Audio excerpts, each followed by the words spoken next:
नाज़रीन हेडलाइंस वरी ख़बर वासिशियत कंदासीं। कराची पुलिस चीफ गुलाम नबी मेमण पारां पुलिस में वधीक बस सेल कायम करण जो फैसलो करे छॾियो आहे।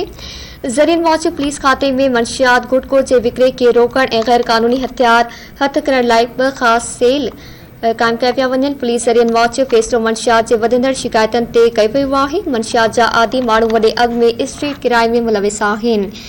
स्ट्रीट क्राइम जे वधण सबब मंशियात जो इस्तेमाल आहे। सेल गैर कानूनी असले खे रोकण ऐं उन जी जांच पड़ताल लाइ हूंदो।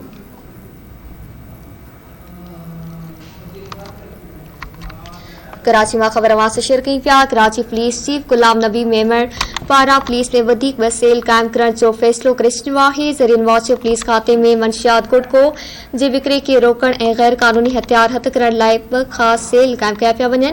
पुलिस ज़रियनि मूजिब फैसलो मंशियात जे वधंदड़ शिकायतुनि ते कयो वियो आहे।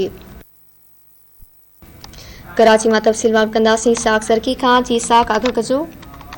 जी बिल्कुल मारवी ॾिसो कराची पुलिस चीफ पारां गुलाम नबी मेमण पारां वॾो फैसलो कयो वियो आहे जंहिंमें पुलिस में जेको वधीक बस सेल कायम करण जो फैसलो कयो वियो आहे जंहिंमें जेके बस सेल आहिनि उहे मंशियात गुटको मावो असले जे हवाले सां कमु कंदा। पुलिस ज़रियनि जो चवणु आहे जॾहिं त फैसलो मंशियात जी वधंदड़ जे करे ऐं उनजी शिकायतुनि जे करे कयो पियो वञे। इहो कराची पुलिस चीफ जो चवणु आहे जॾहिं त मंशियात जा जेके आदि माण्हू आहिनि उहे घणे भाङे जेको स्ट्रीट क्राइम जी वारदातुनि में मुलविस आहिनि। जॾहिं त स्ट्रीट क्राइम जी वॾी वजह जेके मंशियात अस्पताल कंदड़ माण्हू आहिनि उन्हनि में ॿुधायो पियो वञे। जॾहिं त ॿियो जेको सेल आहे उहो गैर कानूनी असले खे जेको आहे रोकण जे लाइ ऐं जेके माण्हुनि वटि रजिस्टर्ड हथियार आहिनि उन्हनि जो लाइसेंस चेक जे लाइ कयो पियो वञे। ऐं सेल कायम करण खां पोइ जेके 2 SSPs आहिनि उहे बि मुक़ररु कया वेंदा ऐं हिकिड़ो जेको DIG आहे उहो बि मुक़ररु कयो वेंदो। जॾहिं त स्ट्रीट क्राइम खे रोकण जे लाइ जेको आहे सख़्तु अमल दरामद कयो वेंदो। इहो कराची पुलिस चीफ जो चवणु आहे। जॾहिं त हिकु जेको DIG आहे उहो 2 SSPs खे जेको हुकुम ॾींदो ऐं जेकी मंशियात जी लानत आहे उन्हनि जे ख़िलाफ़ भी कार्रवाई कई वेंदी। ऐं ख़ासि करे जेको कराची में हिन टाइम स्ट्रीट क्राइम जो जिन आहे उहो बेकाबू थी चुको आहे। उनखे रोकण जे लाइ इहे 2 जेके टीमूं आहिनि उहे ठाही वयूं आहिनि।